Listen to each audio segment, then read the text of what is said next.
Et salut tout le monde, c'est Ozen3D, on se retrouve aujourd'hui pour une vidéo review et ce sera la Anycubic Cobra et sa combo qui m'a été envoyée par Geekbuying. Et sans plus attendre, on commence par l'unboxing.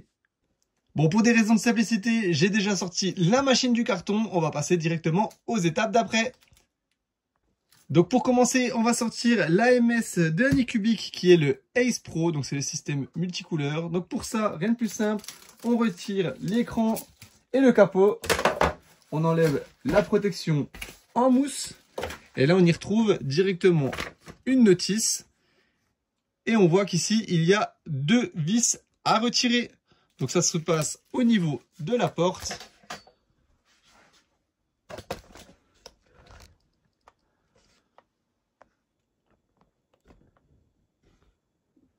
Donc voilà, juste ici, donc au niveau de la porte, on y retrouve les deux vis à retirer.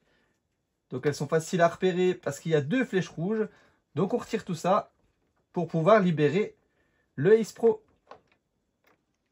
Donc voilà, une fois les deux vis retirées, rien de plus simple, on a juste à prendre le sachet et tirer l'AMS en faisant attention de ne rien casser. Et on retrouve aussi au fond, donc je vais essayer de vous montrer, vous le voyez là, on y retrouve la toolbox avec quelques mousses à retirer. Donc on retire tout ça. Et au niveau de la purge aussi, ici, on a une petite mousse. Et voilà. Pour la prochaine étape, on va devoir retirer ce plastique qui recouvre le plateau pour éviter tout mouvement du plateau pendant le transport et qui permet de mettre l'Ace Pro par-dessus. Donc ici, comme c'est indiqué sur la notice, on a une vis là et deux au fond à retirer. Et une fois que ça sera fait, on aura accès au plateau. Donc voilà, après qu'on ait retiré la plaque, donc comme vous voyez, on voit bien les flèches rouges pour toutes les vis à retirer. Et maintenant, il reste les trois dernières vis pour déverrouiller le plateau qui sont ici, ici et une au fond. Et maintenant que les vis du plateau sont retirées, il nous reste à déverrouiller la tête d'impression. Donc pour ça, on enlève le rilsan. Hop. Et on retire le carton. Donc à une main, c'est un peu compliqué. Hop. Et voilà. Donc on a déjà fait une bonne partie du déballage. Maintenant que cette partie-là est terminée, on devrait monter logiquement le support de bobine à l'arrière. Mais ça, c'est uniquement dans le cas où vous êtes pas en multicouleur. Moi, j'ai le Ace Pro. Du coup, on va skip cette étape et passer directement au montage du Ace Pro. Allez, on va même se faire un petit instant ASMR et on va retirer toutes les plastiques de protection. C'est beau. C'est un de mes moments préférés.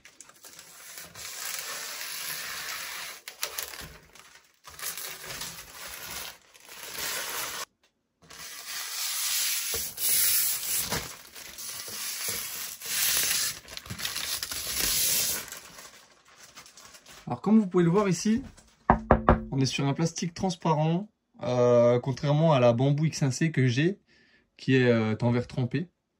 Donc bon, à voir au niveau rayures et tenue ce que ça donne. Bon, après c'est qu'un capot, mais ça aurait été peut-être sympa que ça soit en verre trempé. Mais bon, au prix de la machine, on va pas se plaindre. Allez, trêve de plaisanterie. Maintenant, on peut passer au déballage du Ace Pro. Donc ici, pareil, on a une mousse à retirer. On se retrouve avec les tubes en PTFE et un peu de filament qu'on ne servira pas, je mettrai directement des bobines.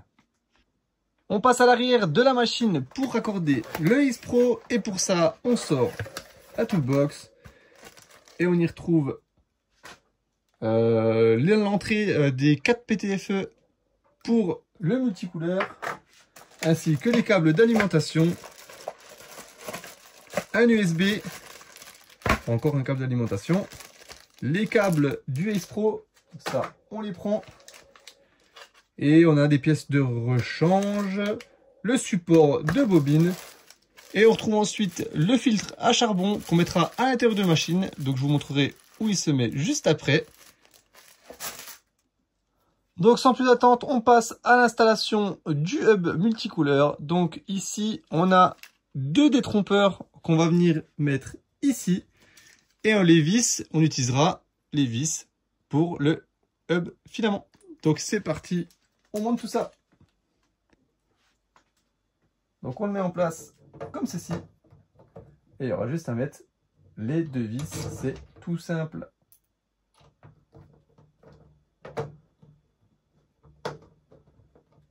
Donc vous voyez ici, on aurait eu le support de bobine ici avec le tube en PTFE. Mais nous on va passer directement en multi.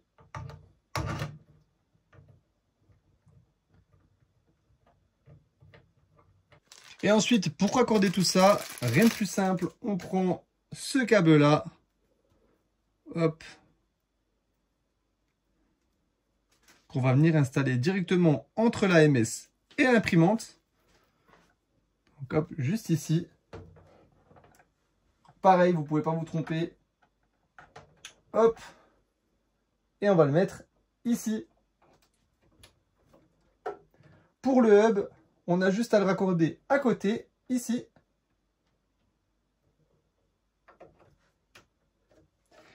Et faire rentrer le PTFE à l'intérieur. Il ne nous reste plus qu'à raccorder les 4 tubes PTFE entre l'AMS et le hub qui est juste ici.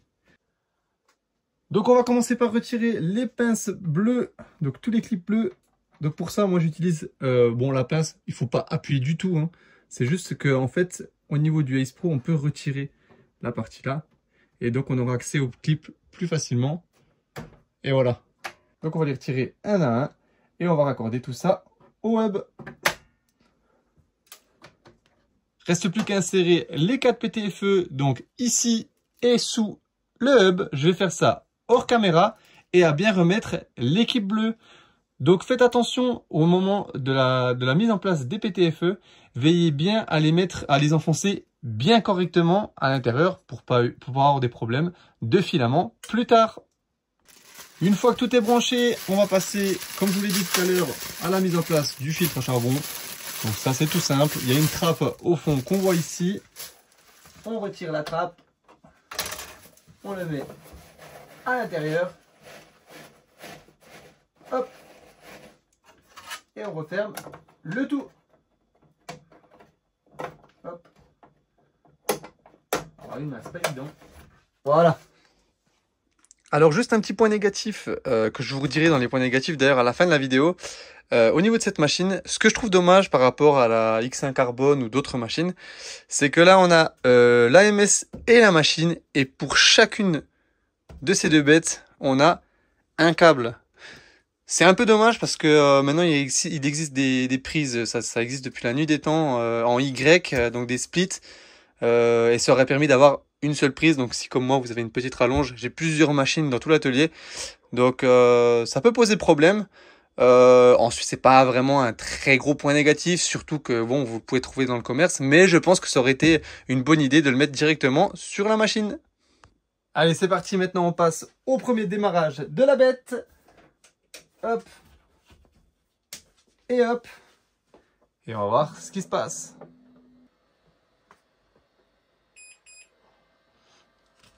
Donc voilà, on va suivre les étapes une à une. Je vais vous montrer tout ça en direct. Donc ici on va mettre en français.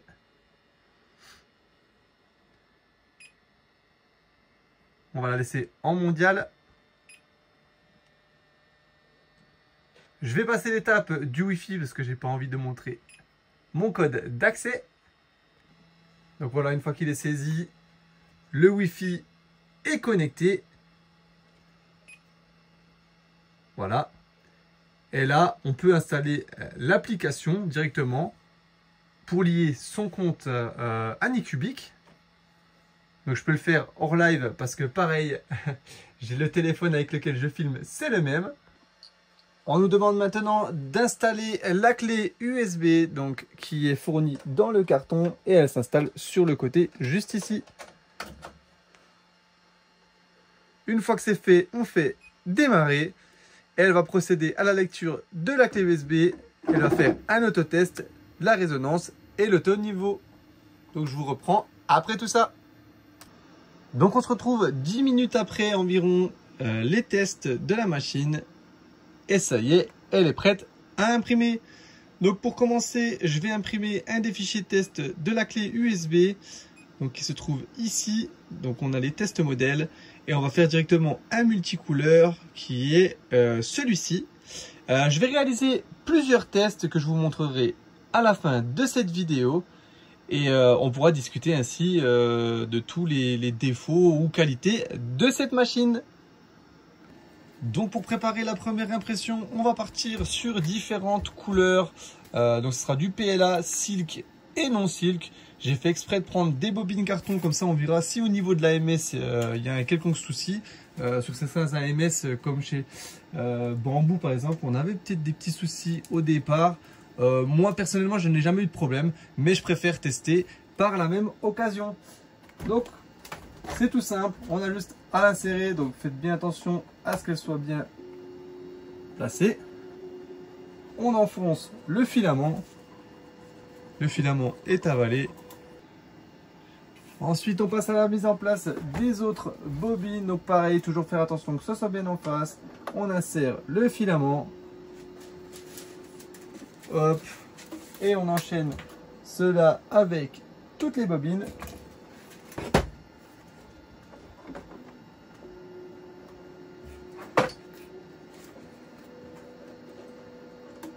Donc voilà, une fois que c'est terminé, il ne reste plus qu'à fermer le Ace Pro et de configurer les filaments dans la machine. Donc n'oubliez pas, à chaque fois que vous mettrez un filament dans l'AMS, c'est comme sur la X1C par exemple, vous coupez droit le filament et non pas en biseau. Voilà, donc on va paramétrer tout ça. Je vais vous zoomer sur la machine. Donc là il suffit, donc les slots sont là, 1, 2, 3, 4. On sélectionne la bobine que l'on veut, on sélectionne le matériel, donc ici ce sera que du PLA.